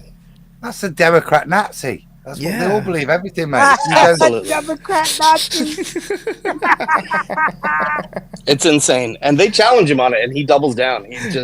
It was unbelievable when I heard him go into that. It's just crazy. There are people in the world that think if you disagree with me, you should go to jail. Wow. It's just crazy. What is wrong with woke people? left. What is wrong with people? That's crazy. It's actually funny because Ozien, the guy who's doing this part of the argument, Yeah. he's a libertarian, or so he claims. And so he utterly disagrees with his own partner. Right? And then, so they start arguing at one point. Yo. Wow. Is if the surface of the Earth is curved. In conclusion, the footage I've shown you is evidence for a curved Earth and against a flat Earth. I have experienced curve, and I've tested curve and refuted the flat Earth model. I know that the Earth is... And again, what flat Earth model, though, is he talking about? How did he experience it? Is that He's got a beer gut. He's got a beer Meghan gut. Markle, that, innit? I have experienced it. I am the curve. Be one with the curve while I show you it's not curved. Wow. Oh, yeah, I've got a globe under my t-shirt. Let's see it. Maybe a couple. But have you guys also realized what flat Earth model are these guys talking about? I don't know. I just said I don't have a model. I don't live on a model. No, it's just I think a better way of saying what he is attacking is on a flat Earth claim. He's just saying, you guys think the Earth is flat. This is what you should see. So yeah, but that's not what he said. Words are important. He said on a flat Earth model. All right. I agree. I'm just trying to say that I think that he's misspeaking. He's saying You're trying to help him. You would do it the right way. He's doing it the wrong way. Okay, fair enough. But also, it's really on a flat Earth straw man. This is what I would expect you to see. Exactly. That's really what he's saying, right? And it's funny because later in this debate, he gets annoyed that Witsit tries to say your globe model. He says, "What model? I don't have a model." But yet he's pushing a model on everyone else, right? Yeah, that curved and it is not flat based upon my own testing and my own evidence. So the questions for you guys when we get to that: why did the ship appear to get narrower and taller as the drone ascended instead of shorter and narrower? because of field There of you view go. pushed out. There you go. Yeah. No, straw man, shit. There you go. My question to you: why did the ship get? Answer that. No, you were supposed to be telling me why it's a ball, mate. Not asking me why we 1,000 foot away in your new drone, the ship changes slight shape and proportions as you go up and down. In a field of view where you can't invoke curvature because it's not occurred yet. What are you on about, you glue sniffer? He's Don't doing the ask me same. a question. He's doing the same thing Dell was doing today. It's exactly what they do. Look at it. Yeah?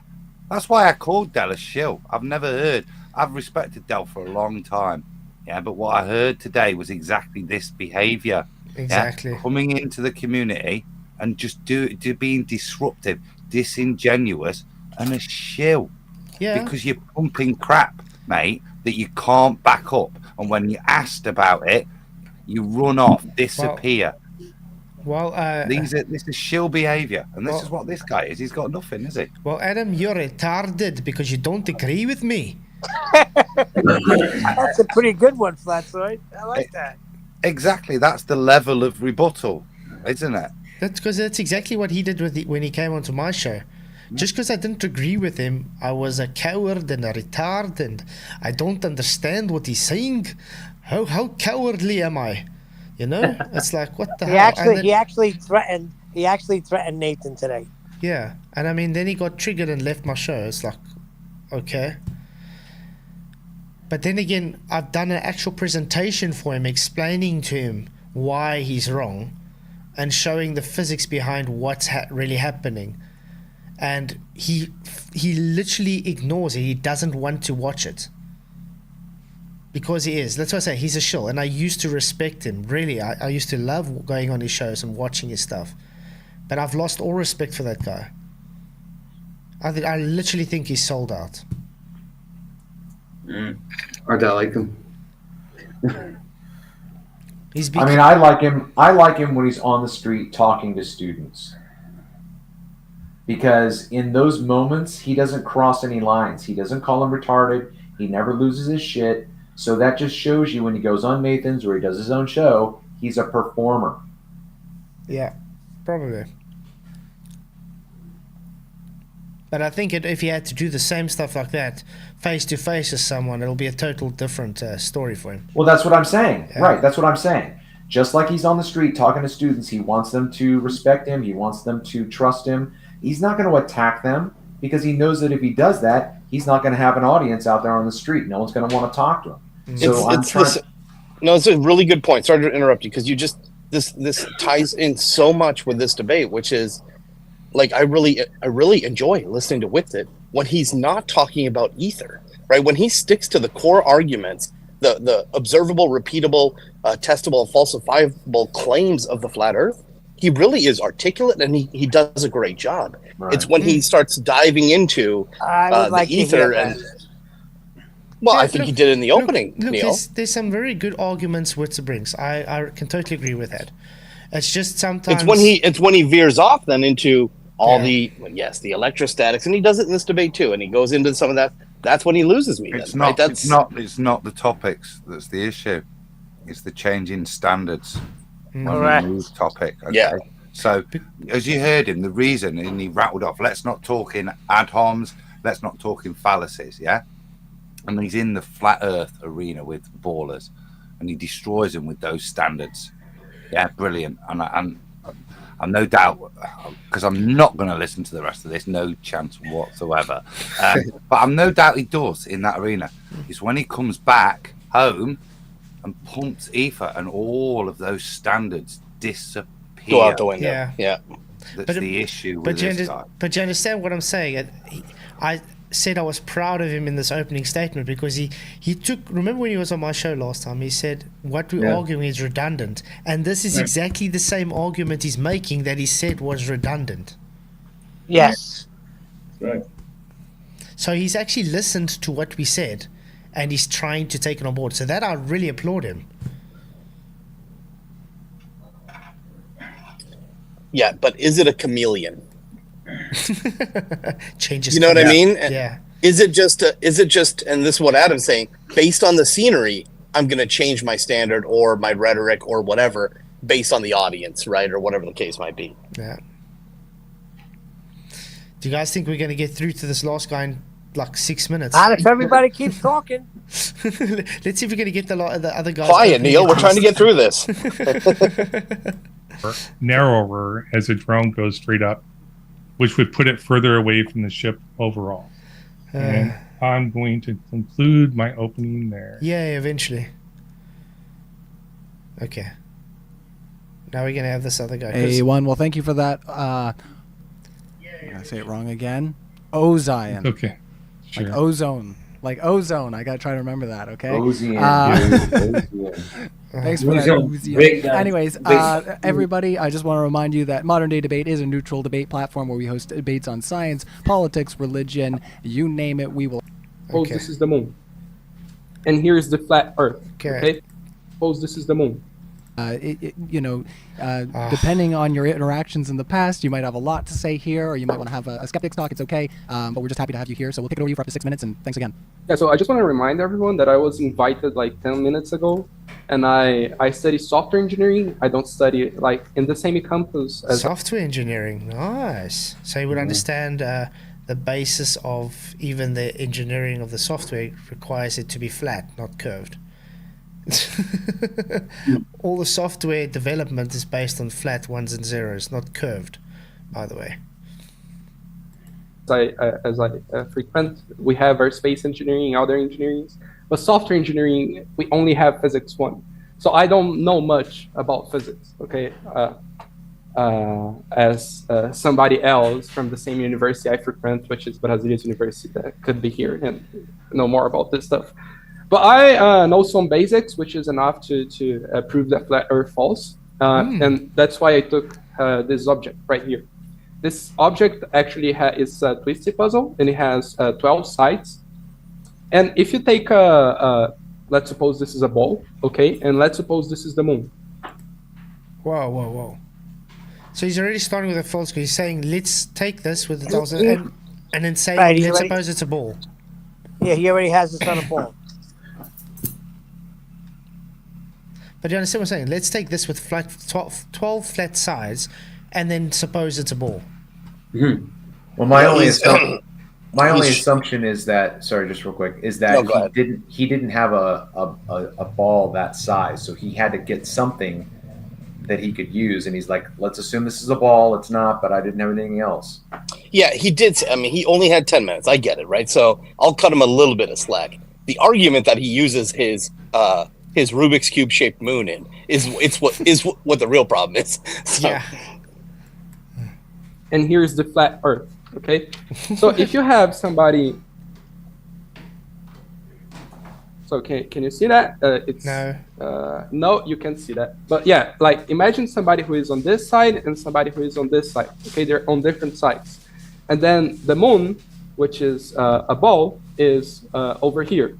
Then the person who is on the right of the paper and the person who is on the left of the paper, they would see different faces of the moon. Okay, first of all, he's already assuming the moon is spherical, correct? Yeah. Correct. And then he's assuming that the moon is a physical object that is at a certain angle. Right. And a certain height. And because he's appealing to parallax right now. Yeah. Basically, one person is going around the corner of around the curve. Yeah, he's got everybody on a ball. No, it's a straight straw man again. It is, has to be a ball. If I describe the flat Earth model like this, and it's ridiculous, then it has to be a ball. It's back to the same guy. They've got no proof of their own paradigm. All they can do is set up a straw man, make you look ridiculous, and therefore leave the false dichotomy that it has to be a ball. Exactly. Mm-hmm.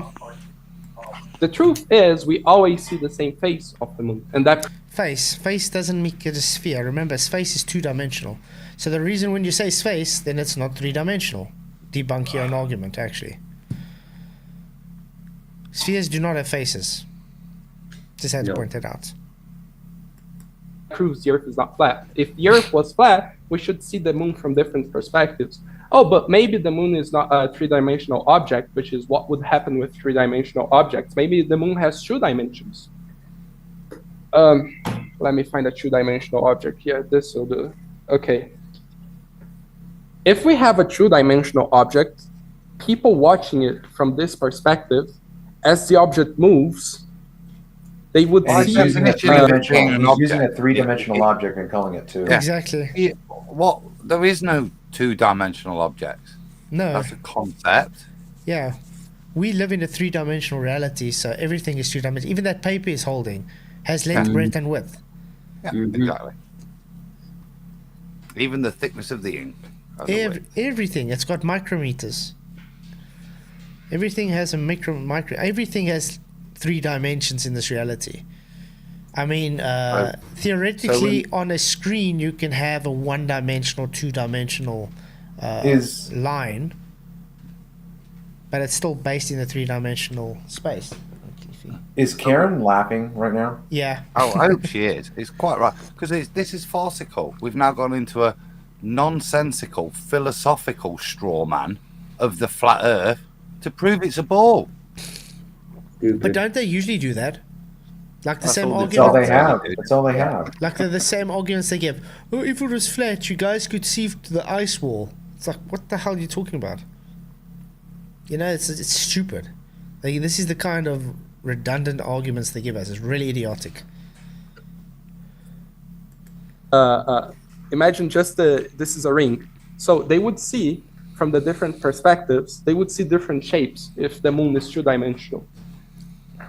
They would see different shapes. We don't see different shapes of the moon, of course, during. Okay. There you go. There's your affirming the consequent fallacy in a nutshell. Exactly. There it is. Okay, guys, I'm going to try and explain this quickly because the power's going to go off in 4 minutes. Okay. Let's say the moon is here, like you're saying, in 2 dimensions. Their claim is... Now, this is their claim, correct? Not us. If I see it from this and I see it from this, I'm going to see 2 different. So, therefore, it would look elliptical. That's what they're claiming, correct? Yeah. Okay. What happens when you see got to do with parallax, when a mountain is far away? The percentage of change is minimum, correct? So this distance and these distances won't really make a difference because it's percentage-wise. Right. You can go all the way around like you want. If that moon is, let's say, like they're in their straw man 3,000 miles up, you're not going to see a percentage change if you go from left to right. You're going to see the same thing. It's not going to show elliptical or anything because of parallax. That's just me rebutting that in 2 seconds. If the moon is flat and 2-dimensional, I would see a different shape of the moon from different positions. I don't see different shapes of the moons at different positions. Therefore, the Earth is not flat. Exactly. Well, they essentially ignore his argument for the first hour because it was just so stupid. Wow, that's crazy. Well, you guys want to go carry on with this on Wednesday? Yeah, sure. Only the headlines like that. Because literally, I mean, how far into it are we? And we've destroyed all their arguments as they announce them. In fact, they don't even get to announce them properly before they're destroyed. About 20 minutes in or something. 22 minutes. 22 22. minutes. I would like to hear the rebuttals of the flat earthers. Okay, so Wednesday we'll carry on. You just heard them, Neil. No, I only heard Karen B. You No, said you wanted to hear the rebuttal of the flat earthers. No, we not are us. the flat earthers. Yeah. Okay. I want to hear the Point. videotape. Flying over the head, Neil. No, you know what I want. You know what I'm after. That's the rebuttal of the true earthers. Remember on there. Just be that's right. careful. They're not flat earthers. Just be That's careful. right. You might get I missed it. excommunicated. Be careful, okay? Excommunicado. Okay, guys. Who's the Pope of Flat Earth? Wait, who's the Pope? We have no idea It's yet. got to be Eric Dubay, hasn't it? Really? If you're going to announce the Pope. Maxi Powerland. Okay, guys, my power's like going to go off in 1.5 minutes. You guys have any closing statements quickly? Toodaloo. Yeah. Goodbye. Forward to Wednesday. Yeah. See if we come up with anything No, better. look forward tomorrow night. Tomorrow night's Michael Why Kahn. am I saying when? Oh, yeah, I've got. No, but I mean for this. Okay, yeah. But I definitely want to see you guys Wednesday. But tomorrow night, it's Michael Kahn's live stream again. And he's got some awesome clips to share, comments. And it's Spuddy's birthday stream, so guys, please do come. It's going Well, to be awesome. The guests ain't too bad either. Yeah, and Michael, I'm happy to call you a shill because you get 35 viewers, okay? No, I heard Michael's going to have Fight the Tight shirt on. Is that true, Michael? Yeah, that's me fighting my tight shirt. If Michael was to have him on, I'd think something was wrong. Something big was wrong if Michael was to have him on. So yeah, guys. Tomorrow. 8 o'clock, Adam. See, I'm still doing QE live. But I shall try and get over there when I'm done. Awesome. See you tomorrow. Much appreciated. Okay, so thank you guys for coming. Really appreciate it. Sorry that I have to cut it off. Power's about to go off. I'll see you all